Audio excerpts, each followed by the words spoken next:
un chronique en goutte numéro 4 qui va être un petit peu différent des 3 premiers puisque je ne vais pas vous parler d'un jeu de rôle particulier, mais plutôt d'une pratique, holistique, en l'occurrence, jeu de rôle virtuel. Alors c'est complètement dans l'air du temps avec, Aventure notamment qui nous ramène beaucoup, beaucoup de gens. C'est un sujet dont on a traité dans Radio Rollist, je viens de voir que dans le dernier Casus Belli, ça fait aussi l'objet d'un sujet.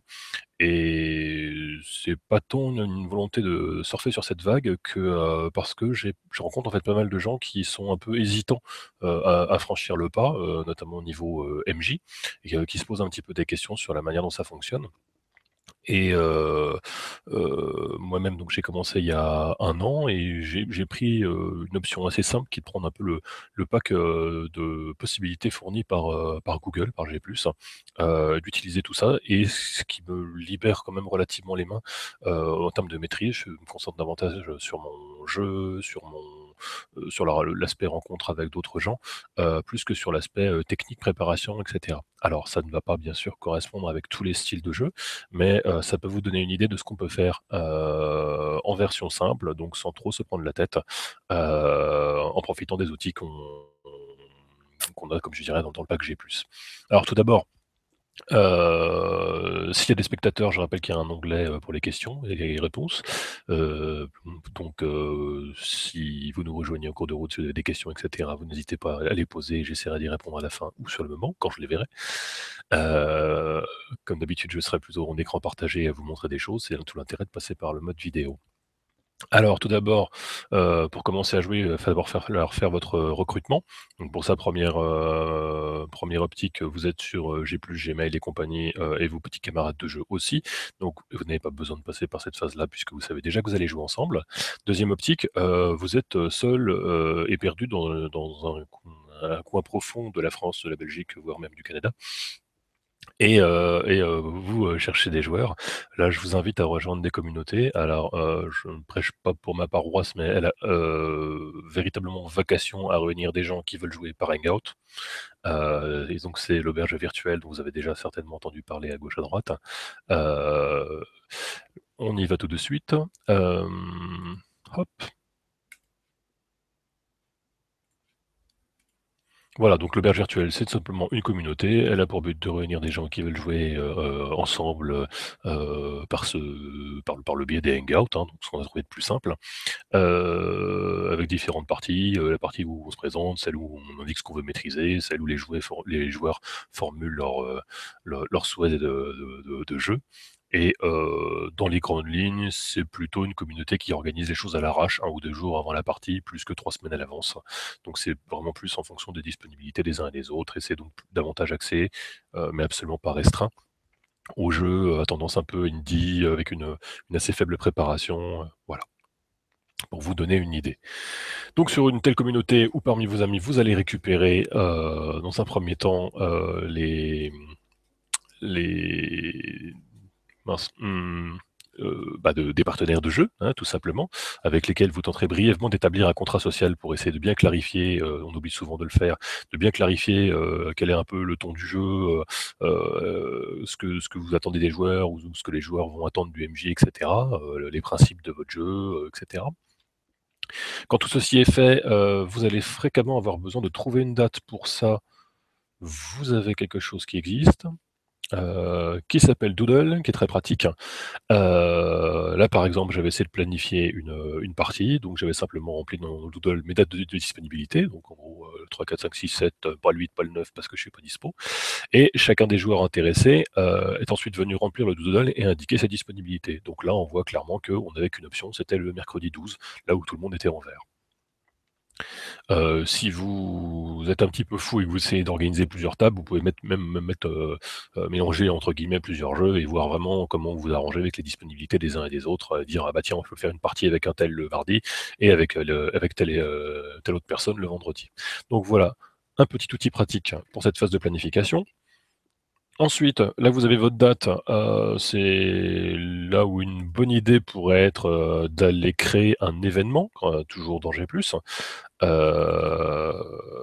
Événement que vous allez donc, un petit onglet spécial qui vous permet de suivre tout ça.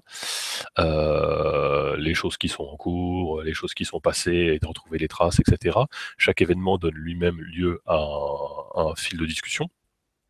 qui permet d'avoir un petit suivi, de s'organiser à l'avance, de peut-être se répartir des rôles de personnages prétirés, des choses de ce style-là. Et autre point intéressant, une fois que vous avez fait, votre, événement et que les gens y ont souscrit, on va retrouver en fait les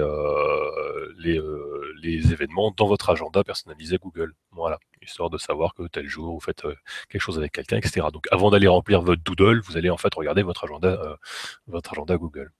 Voilà, le moment est arrivé. C'est le soir du jeu. Si vous avez, habilement programmé votre événement, en fait, vous avez directement mentionné qu'il s'agissait non pas d'un simple événement, genre, un anniversaire et un goûter dans le jardin, mais vous avez dit que c'était un hangout, ce qui nous laissera un petit bouton sur l'événement. Donc tous les joueurs, admettons, vous avez planifié à 20h30 votre début d'event, tous les joueurs vont recevoir une notification, un petit rappel à 20h30 via G+, et qui les invitera à se rendre en fait sur l'événement. Sur l'événement, un gros bouton qui s'indiquera rejoindre le hangout. Et là, on va d'abord voir un petit peu la batterie de trucs techniques qu'il peut y avoir. Bien évidemment, il faut avoir branché son casque et son micro auparavant, ou une webcam avec micro. La webcam n'est absolument pas obligatoire. C'est même quelque chose qui potentiellement peut m'en bouffer de la bande passante. Moi, par habitude, comme je rencontre un petit peu des gens, j'aime bien rester le tout début du jeu pendant la présentation avec la caméra. Et à partir du moment où on passe au stade, on joue, c'est sérieux. Là, on coupe les caméras et on se concentre uniquement sur le son et sur le support visuel qu'on va utiliser. Alors, euh, dans la série, les micro-problèmes techniques qui peuvent se poser. Quand vous lancez le Hangout, une petite barre grise, juste en dessous de la barre de navigation, peut vous demander d'activer des plugins, genre Google Talk, et cetera. Et ça vous le redemande de temps en temps. Donc ça, un premier truc qui peut te foirer. Le deuxième risque, classique qu'on va avoir, c'est le problème de son. Donc les Hangouts, en fait, peuvent, déjà, on peut être tout bêtement muté, ce qui va se présenter par ça, un petit icône.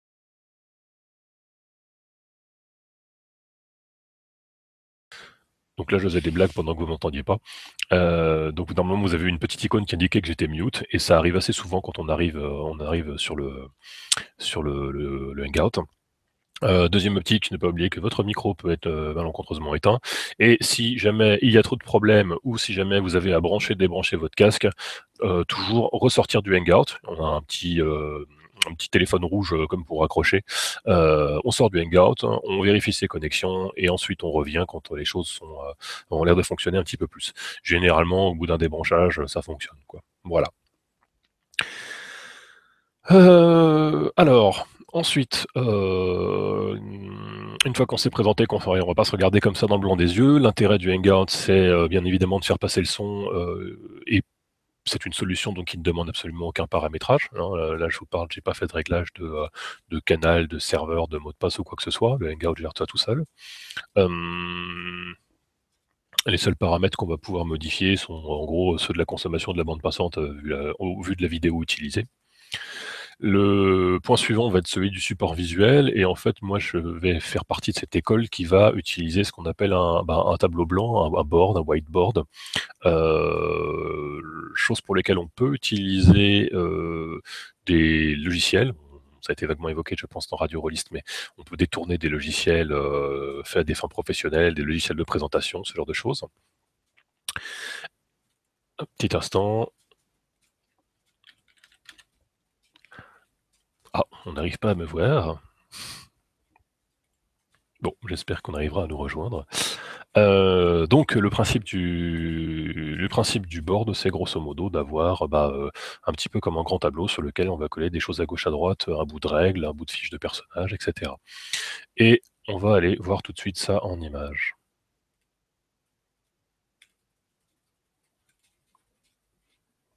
Alors, si j'avais eu des cobayes présents, je leur aurais demandé de faire bouger l'écran, pendant que je parle. Mais au lieu de ça, je vais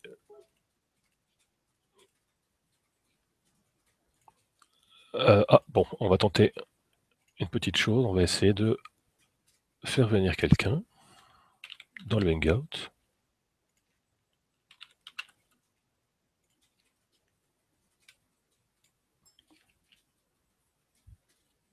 Ça, vous allez éventuellement tester en direct les problèmes de son et autres que nous allons peut-être subir.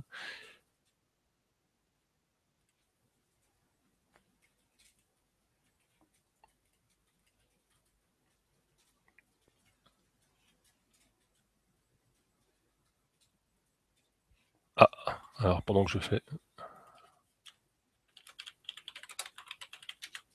On me pose déjà des questions, du coup je peux...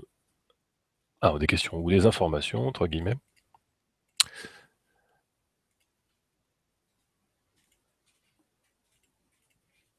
Alors, on nous signale qu'en alternative live, je suppose, à Doodle, on a Framadate, voilà, donc de la part d'un militant. Ah, une question pointue sur laquelle on essaiera de revenir à la fin, parce que ça vaudrait presque de faire une émission là-dessus. Doit-on sélectionner les joueurs en fonction du jeu qu'on propose? Et je commencerai par répondre, peut-on le faire si on ne connaît pas les joueurs qu'on a en face? Là, un point plus compliqué. Bon, eh bien, nous ne serons pas rejoints par Magimax qui n'arrive pas, qui ne nous voit pas, qui ne peut pas nous rejoindre. Je reprends donc mon explication en vous mettant un exemple de board, donc de ce que j'appelle un board à l'écran. Ça a été réalisé avec le Google Draw, qui fait donc partie de toute la série de choses que l'on peut créer avec dans son Google Drive. On peut créer des documents, des fichiers Excel, et avec le dessin, on va voir qu'on peut grosso modo foutre tout le petit bazar nécessaire pour le jeu sur une seule et même page. Avec des fonctions assez simples de zoom, dézoom et de sélection des objets. Alors, ici par exemple, on voit que c'est un tapis de jeu. Ouh, voilà, là c'est la série. Le mauvais point, c'est que le zoom peut être assez sensible et le seul reproche qu'on va faire au Google Draw, c'est le zoom des zooms et le fait de devoir se déplacer dans un document. Mais bien évidemment, si on a décidé de tout mettre au même endroit, c'est un petit peu logique qu'on ait ce souci. Donc, sur la partie gauche, j'ai par exemple mis un petit peu de fluff qui explique l'univers. À côté, on va retrouver les fiches des personnages des joueurs. Vous me dites ces fiches sont bien vides, mais on va pouvoir en fait les remplir en créant des zones de texte. Voilà. Tiens, allez, un seul A, ça suffira bien. Zone de texte qu'on peut colorer, modifier, mettre en transparence, etc. Dupliquer avec une certaine facilité. Donc quand je vais commencer à créer mon personnage et à dire qu'il a son +3 en force, bah en fait, j'aurais plus qu'à le resélectionner et lui mettre aussi son +3 en intelligence, car mon personnage est polyvalent. Voilà. Bien évidemment, ce document en fait, a été, partagé avec les autres joueurs qui ont donc, des droits de modification sur le document. Il n'y a pas besoin de gérer ça on peut gérer ça au cas par cas si vous avez des données super sensibles sur votre document, mais sinon vous mettez modifiable par tous les utilisateurs avec le lien et vous ne mettez le lien que aux utilisateurs intéressés. Et tout le monde donc va pouvoir en fait modifier simultanément. Donc c'est-à-dire que c'est pas une fiche par une fiche que les choses vont être modifiées, mais chacun va bosser sur sa petite fiche, mettre son petit texte, prendre ses petites notes, importer des images, par exemple pour la tête de son personnage ou pour quelque chose qu'il veut illustrer. Tout ça par un simple copier-coller depuis à peu près n'importe quoi.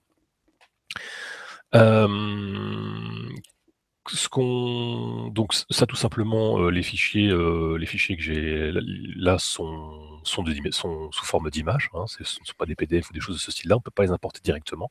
Donc juste une copie d'écran qui va nous permettre d'importer n'importe quoi en image. Mais... J'entends quelqu'un. Nous ne sommes pas seuls.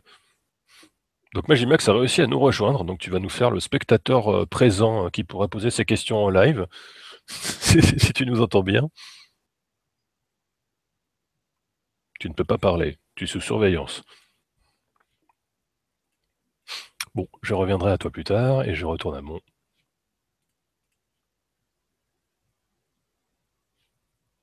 board. Quelque chose ne me plaît point. Allô, allô. Oui, coucou. Bon, tu as eu du mal à nous rejoindre, mais tu es là. Donc d'après ce que j'ai compris, tu n'as pas réussi à suivre le début de l'émission, en fait. Et non, Donc, tu désolé. ne sais pas du tout ce que j'ai dit. Non. Alors que cette émission était presque dédiée pour toi.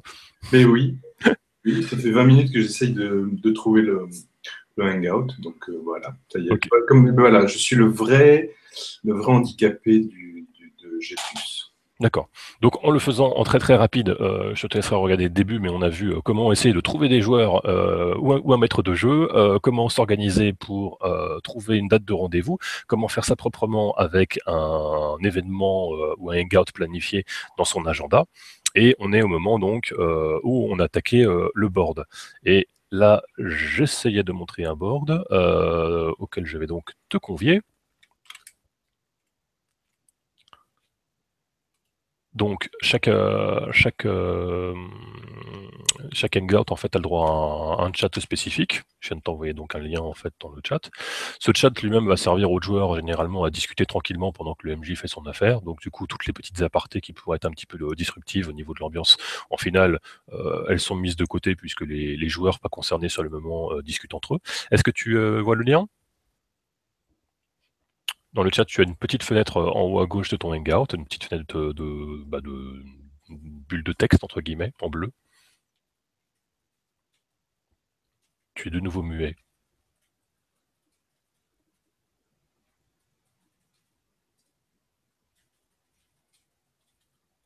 Bon, j'abandonne de nouveau. Alors, c'est bien, ça va nous faire un bon exemple de quand ça ne marche pas, ça ne marche pas.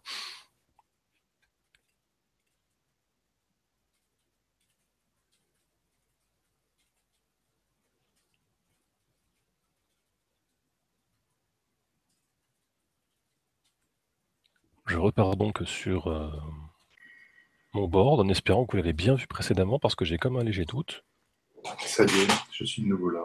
Ok, est-ce que tu es connecté sur le Google Draw? A priori, oui. Oui. Très bien. Et donc tu vas pouvoir faire, eh bien tu vas pouvoir te balader dessus en fait, simplement avec tes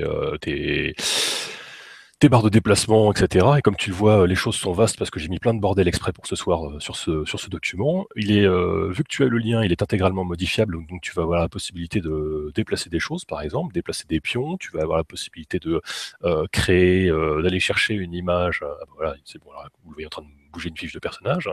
Tu vas avoir la possibilité, par exemple, d'aller chercher l'image de ton personnage préféré pour représenter ton nain barbare voleur.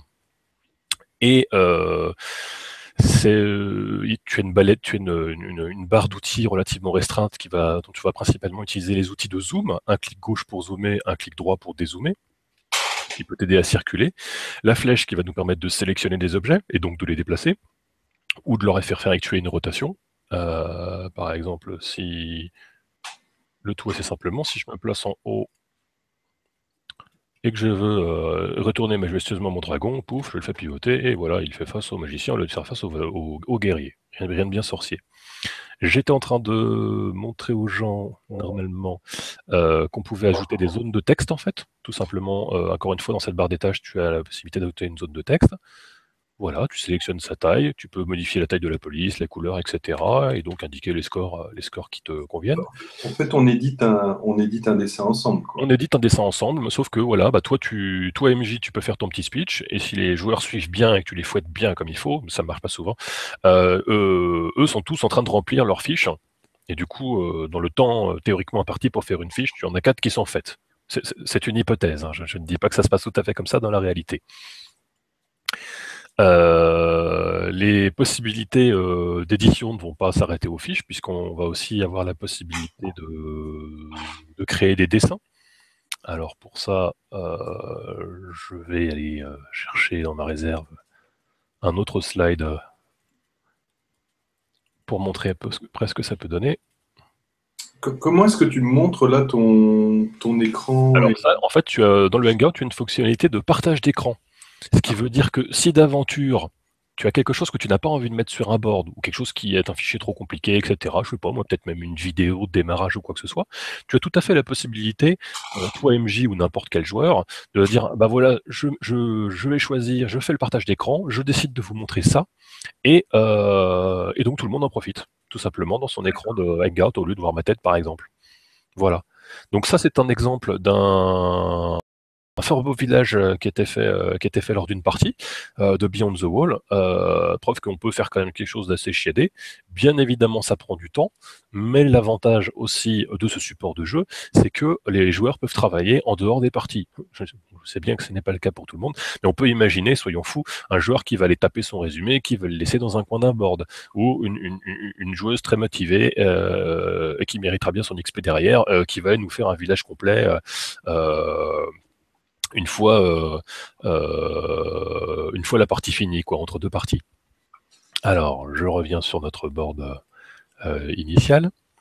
Et as-tu envie d'essayer de faire un petit peu des choses? Tu n'hésites pas, tu peux Je essayer. te regarde, parce que là, D'accord. Alors, un autre exemple de création assez sommaire en fait de cartes, uniquement avec des formes. On a aussi un bouton qui va nous permettre d'insérer des formes, de les colorer, etc. Donc rien qu'avec ces formes-là, on a voilà, défini que voilà, on a un gros bloc de montagne en haut, on a une forêt à droite, une chaîne de montagnes sur la côte sud et les sulfures, donc des zones loups, enfin les loups à peu près intelligents dans Dragon de Poche qui mettent un peu la pression en essayant de sortir de le territoire des Sept de l'Ouest.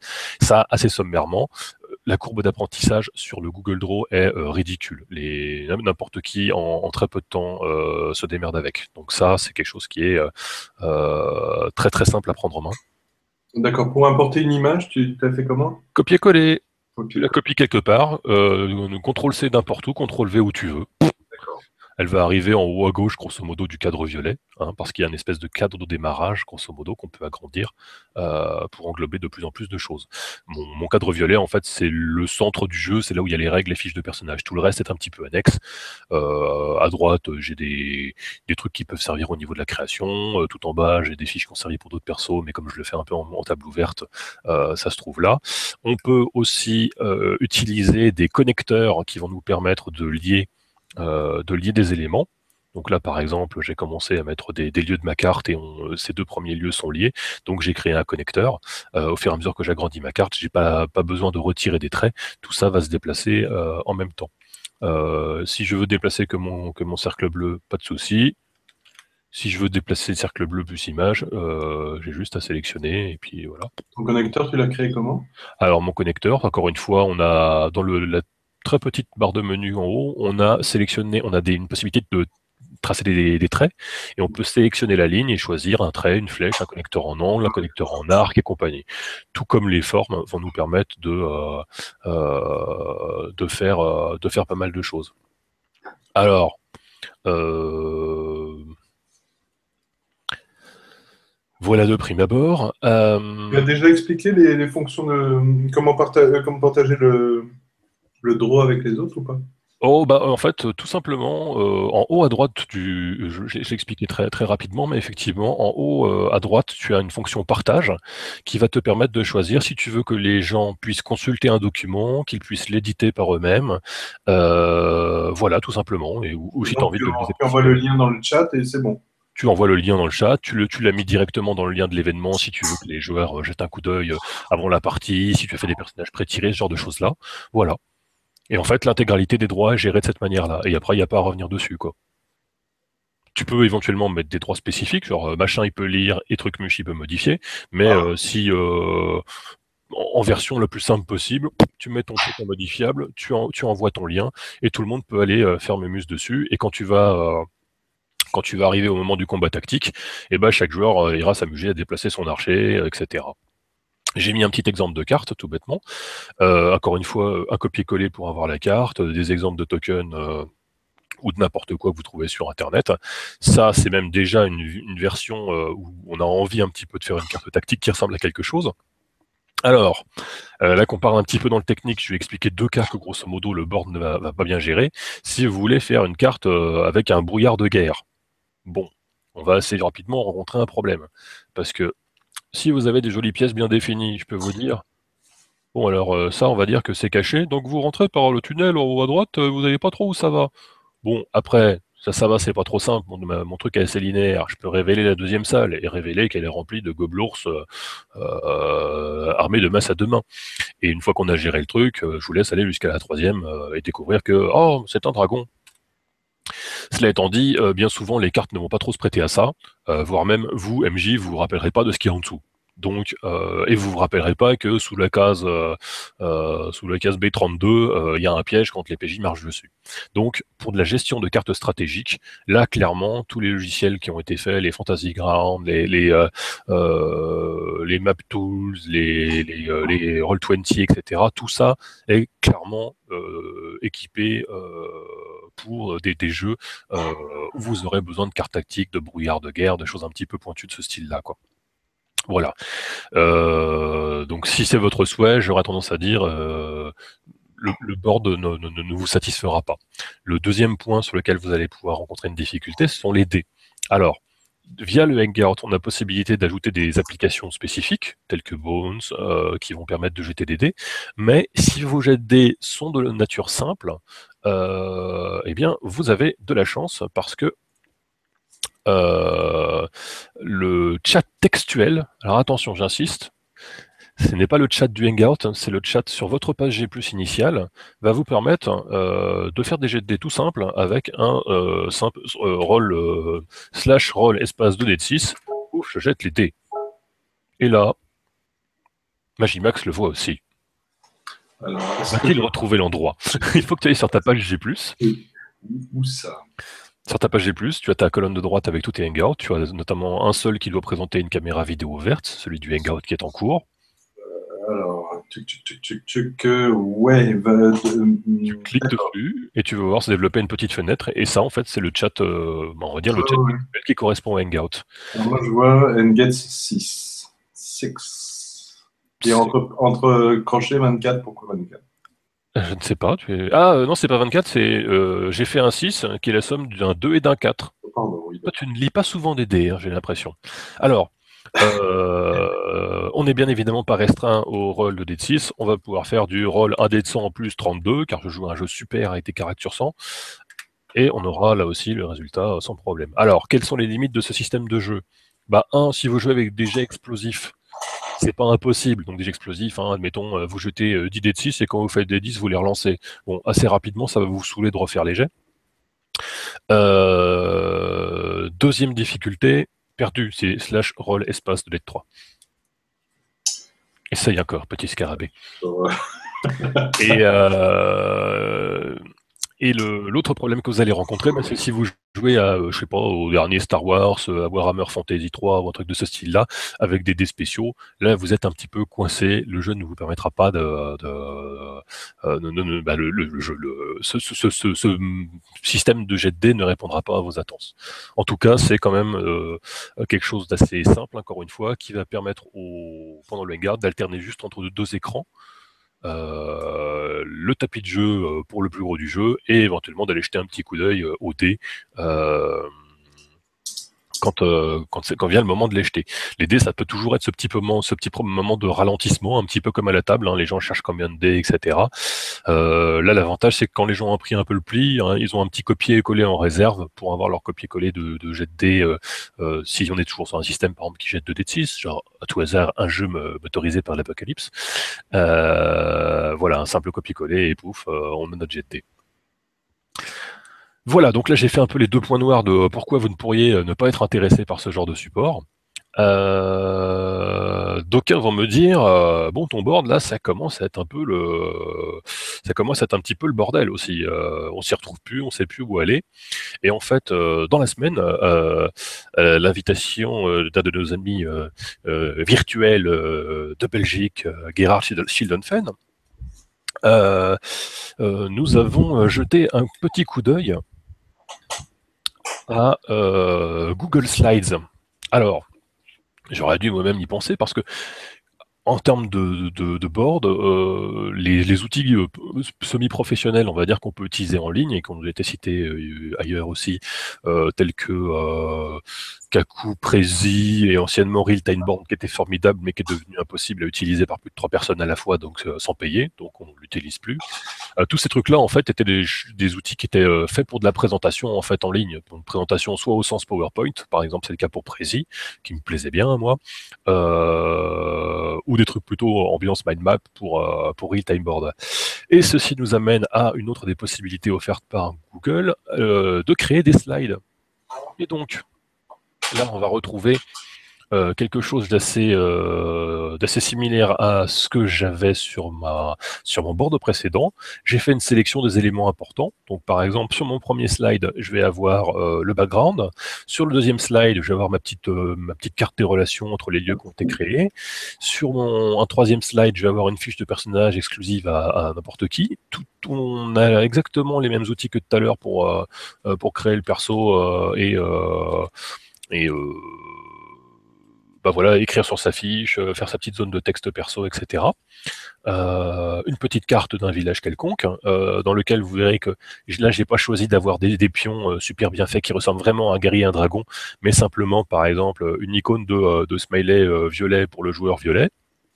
Et un petit nuage jaune pour un des autres persos, etc. Pouf, c'est de la carte tactique du pauvre, mais ça marche bien. Et puis en dernier, bah voilà, là j'ai repris notre scène de combat, sauf que j'ai un peu changé. Hein. Maintenant, on a un géant dégadou, un archer, et en fait, le dragon s'est transformé en lézard de compagnie, etc. Parce que bien évidemment, ces images, on peut aussi les déplacer, mais on peut aussi modifier leur taille, etc. Avec une grande facilité. Donc le slide, à mon avis, une très bonne idée. Si vous arrivez à faire entrer l'information dans un slide, bien évidemment, parce que si vous commencez à dépasser du slide en termes de visibilité, à chaque fois que vous allez vous rendre dessus, vous aurez un petit bug d'affichage à l'occasion. Et bien évidemment, il faut aussi faire un tri entre guillemets entre les slides qui vont vous être utiles. Peut-être quitte à avoir un Google Slide pour la partie avec fiche de perso, règles et admettons carte stratégique, etc. Et éventuellement un deuxième avec les résumés de partie, les lieux visités dans l'épisode précédent ou les fiches de personnages des joueurs qui sont pas là. Peut-être un truc de ce goût-là qui va vous permettre de rester avec un nombre raisonnable de slides, genre en gros 8-10, pas plus, sinon vous vous y retrouvez pas plus que sur ce champ de bataille qu'est le whiteboard. Eh bien, je fais un petit check, mais je crois que globalement, je vous ai parlé de tout. Voilà, j'ai évoqué à peu près tout ce que je pensais évoquer sur le sujet. Je me retourne donc à la liste de questions pour voir si elle a bougé ou pas. Non, pas particulièrement. Alors déjà, Max, puisque tu es là, as-tu des questions? Oui. Oui. Non, je déconne. Non, c'est super. Écoute, déjà, ça me... Le but du jeu était véritablement de montrer que c'est pas sorcier, c'est pas lourd, et on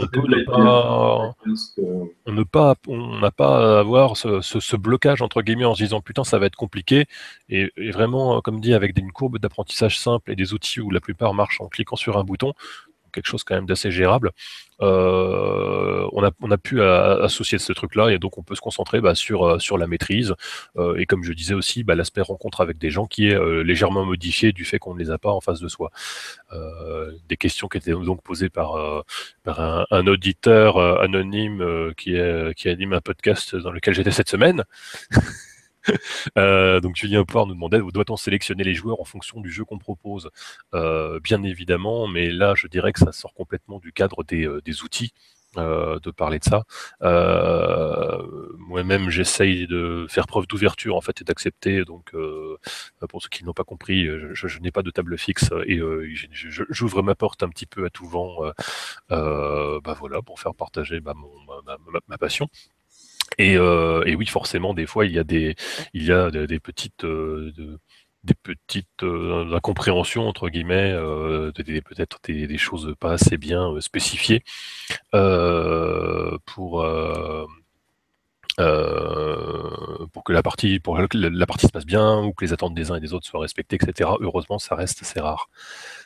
Donc je dirais, si vous savez, ouvrez toujours la porte et blacklistez comme un salaud si les gens sont pas sympas ou s'ils correspondent pas, ou aussi simplement avoir l'ouverture d'esprit de se dire que un tel n'est peut-être pas adapté à un jeu qui a une certaine proposition créative d'un certain genre, proactive, ou alors qui laisse beaucoup qui redonne beaucoup de responsabilités aux joueurs, ou si on voit que c'est que c'est quelqu'un qui va préférer un jeu plus technique, etc. Donc je dirais essayer de comprendre en fait quel est cet individu qui est en face avant toute chose, et de se dire que peut-être que quand vous aurez autre chose, un autre jeu à proposer, il sera peut-être plus adapté à ce jeu-là. Max, je te laisse reprendre la parole Oui, ben écoute, si tu as des questions encore. non, non, moi je te remercie déjà pour tout ce que tu nous as, tout ce que tu nous as enseigné, en tout cas, c'est très beau. Et moi, c'est à peu près ce que j'attends des outils en ligne, là, parce que Roll20, ça me paraissait un, Alors, un peu gros comme boîte à outils, et celle-là me paraît quand même nettement plus simple, quoi. peut-être que je ferai un. Alors, en fait, moi, pour tout dire, ma véritable utilisation de Roll20 ne m'a jamais servi. En gros, j'ai préparé un truc et jamais j'ai eu l'occasion de m'en servir. Mais cela étant dit, ça montrera assez clairement les différences et l'apport que ça peut avoir. Ce que j'ai constaté aussi, j'ai rencontré des gens qui utilisent en fait Roll20 comme un board. Et là, je me dis que c'est du gâchis entre guillemets parce on pourrait moins se faire chier et utiliser directement des outils comme ceux que j'ai montrés ce soir, donc Google Draw, Google Slide, etc. Et, Roll20, on peut faire des choses aussi, mais je trouve on perd effectivement pas mal de temps en préparation, et que pour toute une série de jeux avec assez faible préparation, on est plus dans le descriptif, dans le narratif, etc. Comme je dis, des trucs qui n'ont pas besoin de jet de dés particulier, où il faut carrément une macro pour lancer les dés, ou les jeux qui n'ont pas besoin d'une carte stratégique particulière avec des carreaux, des notes pour le MJ qui se rappelle qu'à tel endroit il y a un piège et là il y a une porte secrète, etc. Si on n'a pas besoin de ça, je pense que franchement, avoir un board comme support, comme ce que j'appelle moi des tapis de jeu, en fait, c'est déjà un bon point de départ. Donc, s'il y a de la demande, je ferai éventuellement un truc sur Roll20, mais Bastien Vautos avait fait quelque chose de très complet. Donc, s'il faut, je remettrai le lien. Il avait déjà fait une démo très complète Oui, de ce qu'on oui. pouvait faire. Euh... Sinon, au niveau des... excuse-moi encore. Vas-y, si tu ne m'interromps pas, je ne m'arrêterai pas de parler. Moi, mon gros souci, c'est les fenêtres aussi, parce que au bout d'un moment, j'ai 10 000 fenêtres qui sont ouvertes et puis je ne m'y retrouve plus. Ouais. Là, il y a moyen de rattraper, à part les onglets, à part faire des onglets, est-ce qu'il y a moyen d'avoir. Parce que Alors en fait, dans Roll20, tu vas avoir si tu utilises un peu les mêmes outils que moi, tu vas avoir trois onglets. Ton onglet de vidéo, comme je disais, moi je conseillais de faire un petit coucou en webcam au début, tu sais, histoire de se revoir un petit peu aussi, etc. C'est toujours un petit aspect sympa. Et dès que le jeu commence, on coupe la vidéo, ça libère de la bande passante et on passe au jeu. Cet onglet de la fenêtre, il sert plus à rien, on l'oublie. Tu te retrouves donc avec deux onglets, ton onglet de tapis de jeu et ton onglet G+, hein, qui va te servir uniquement pour les jets de dés. d'accord. Et tu jongles juste entre ces deux-là. Ok, Et ok. les joueurs peuvent discuter dans le chat du jet de dés ou dans le chat directement sur le Google Draw, tu as aussi un chat intégré. Sur le coup de dos, tu as aussi un chat. Ouais, en fait, tout en haut à droite, tu vas voir, tu as une petite fenêtre de chat. Si tu étais connecté sous ton nom, etc., ou que je t'avais envoyé une invitation avec ton nom, Ouais. voilà, là que t'es en Magimax, et bah pouf, on peut activer un chat. Et donc là, les joueurs peuvent discuter et dire oh, moi, je trouve que ce dragon a l'air bien sympathique, ou des choses de ce Et là, style-là. Ils peuvent discuter en aparté, ce qui fait qu'en fait, les joueurs restent concentrés sur le jeu, sans, comme je le disais, sans être disruptif pour le jeu qui se passe, par exemple, entre toi MJ, et un joueur en particulier. Voilà. sur celui-là, tu n'as pas possibilité Non, d'avoir le lancer. non, et non, c'est ballot, mais en fait, le seul, je ne sais pas si ça évoluera avec le temps. Et en toute logique, ils devraient. Je suppose que s'ils arrivent à faire des jets de dés dans un chat, ils doivent pouvoir le faire dans les autres. Donc, peut-être qu'avec un peu de temps ou avec beaucoup de demandes de rôlistes, on finira par avoir les lancers de dés unifiés dans le chat directement dans un Google Draw, dans un Google Slide, ce genre de choses, quoi. Et non, ça ne marche pas. Tu peux essayer Ouais. en vain de faire des slash rolls de d 6, ça ne marchera point. Bien, bien, bien. Alors, on me pose une deuxième question. Est-ce que j'ai des sites à conseiller pour des galeries de portraits ou d'images et d'ambiance? Eh bien, je dirais non, et je dirais que c'est une grosse partie. À chaque fois que je vais bosser sur un jeu, justement pour l'ambiance, sur un jeu de Sword and Sorcery, je vais chercher des gladiateurs, des machins, etc. Et moi, j'aime bien avoir justement des images. Ou des images de décors, ou des images de têtes de personnages, de pré-tirés, etc. Tiens, je peux vous emmener sur un exemple.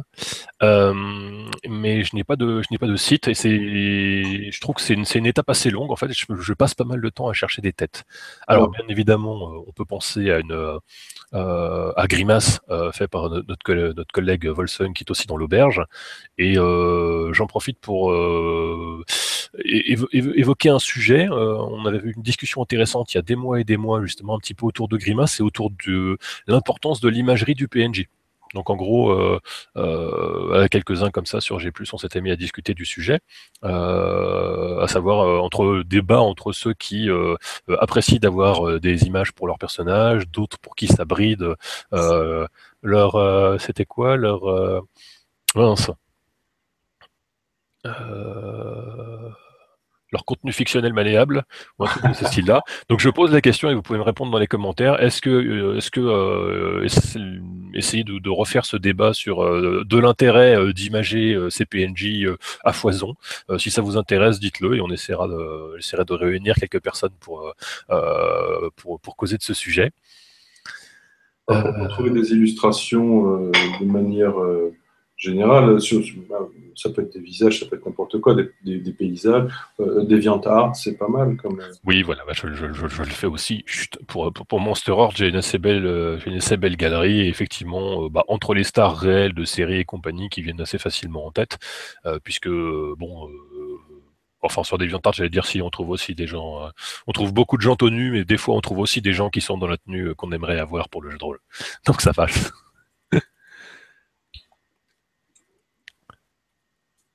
Alors, on me pose.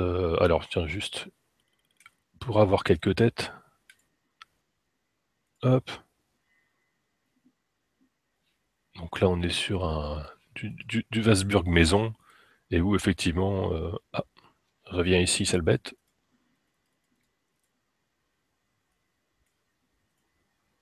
Et où, bah voilà, il y a de la récupération de profils à gauche à droite, bah, tirés de séries, du Princess Bride, du Blackadder, du tout ce qu'on veut, etc. Pour avoir des têtes qui collent un petit peu avec le feeling que j'ai essayé de rendre, quoi. Voilà. Alors, eh bien, il y a encore des questions. Donc Julien Apport continue avec une troisième question. Est-ce que j'utilise des ambiances sonores? C'est pas du tout mon rayon. Si vous voulez que je vous parle, alors encore une fois, si vous voulez que je trouve des gens dont c'est un petit peu la spécialité, j'en ai un ou deux, ou des gens qui tiennent à tout prix à sonoriser leur partie et qui se retrouvent à ne pas pouvoir diffuser leur partie sur YouTube parce que le contenu sonore est identifié par YouTube et donc est rejeté parce que c'est du contenu protégé. Donc non, moi mon opinion personnelle sur le son, ça a plutôt tendance à me distraire. Voilà, que je sois un joueur ou que je sois un MJ, ça a plutôt tendance à me distraire. Autant autour d'une table, ça serait pas un souci, autant avec un casque sur les oreilles, ça me fait une couche de son à filtrer en plus, je suis pas très à l'aise avec ça. Voilà, et ben j'avais dit aux copains que je finirais à 9h pour qu'ils puissent aller jouer et faire leur partie. Je n'aurais pas tout à fait tenu mon objectif, mais j'espère que si personne n'a plus de questions à poser, j'espère que bah, tout ça vous aura été un petit peu instructif et j'espère que ça aidera quelques hésitants à franchir le pas. Ce n'est pas compliqué, voilà, tout simplement. Merci infiniment à toi. Ah ben, à bientôt et bah, du coup voilà, bah, maintenant tu vas être obligé, Je vais sans doute. tu vas te sentir obligé de maîtriser une partie ou au moins de. T'as déjà été joueur au moins? Hein? T'as déjà été joueur au moins ou Ah oui, oui, oui, oui, plein de fois, mais c'est alors c'est juste. parti, il va falloir que tu fasses du Dungeon World maintenant, hein. Mais oui, Parce que donc Magimax, hein, ce nom ne vous est peut-être pas inconnu. ouais. Bon, ben, merci encore, hein. À Passez une bonne bientôt. soirée. À bientôt. Au revoir.